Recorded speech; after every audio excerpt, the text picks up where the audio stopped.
என்கிட்டயே பொய் புரட்டெல்லாம் சொல்லிட்டு தெரியறல்ல. அப்பதா சொல்லுடா. நீ ஈரோடுக்கு அடிக்கடி போயிட்டு வரியே, அது வியாபாரத்துக்கு மட்டும்தானா? நேத்து எதுக்கு போன?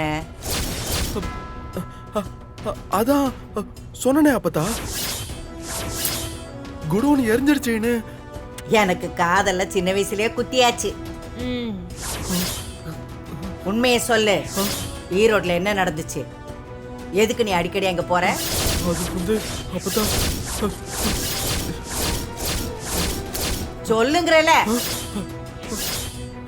அதுதான் அப்பதா, அந்த குடோனு. டேய், இன்னொரு வாட்டி போய் சொன்ன உன் கடவா பல்லு பேந்து போயிடும். என்ன யாரு நினைச்சுக்கிட்டு இருக்கா இவன்? அம்மாச்சி இருங்க இருங்க, யாராவது வந்துட போறா. நீங்க இருங்க, நான் கேக்குறேன். இங்க பாருங்க மனோ, உண்மை என்னங்கறத சொல்லுங்க. மதனி, அது டேய், அன்னைக்கு கல்யாண மண்டபத்துக்கு வந்தாளே, அவ யாருடா?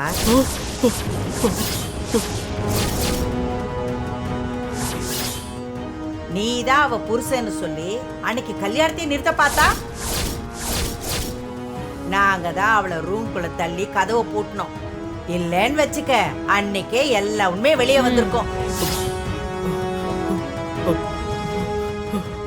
அன்னைக்கு மண்டபத்துல நடந்த அவமானம் எல்லாம் பத்தாதுன்னு இந்த அவமானமும் கூட சேர்ந்திருக்கும்.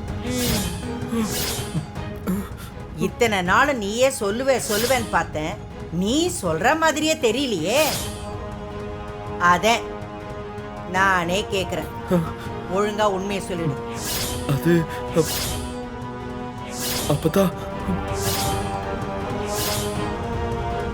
இதுக்கு மேலயும் மறைக்காதீங்க மனோ. நீங்க சொன்னாதானே அது எப்படி தீர்க்கறதுன்னு யோசனை சொல்ல முடியும்.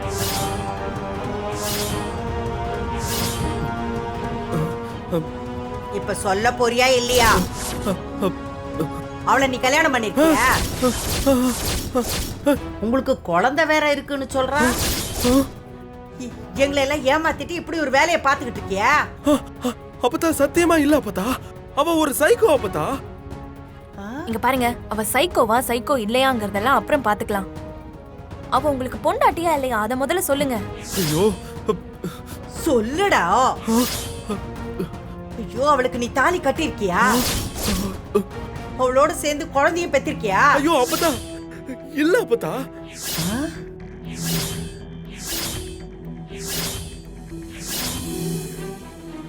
அப்ப வேற எதுவும் தப்பு தண்டா நடந்துருச்சா?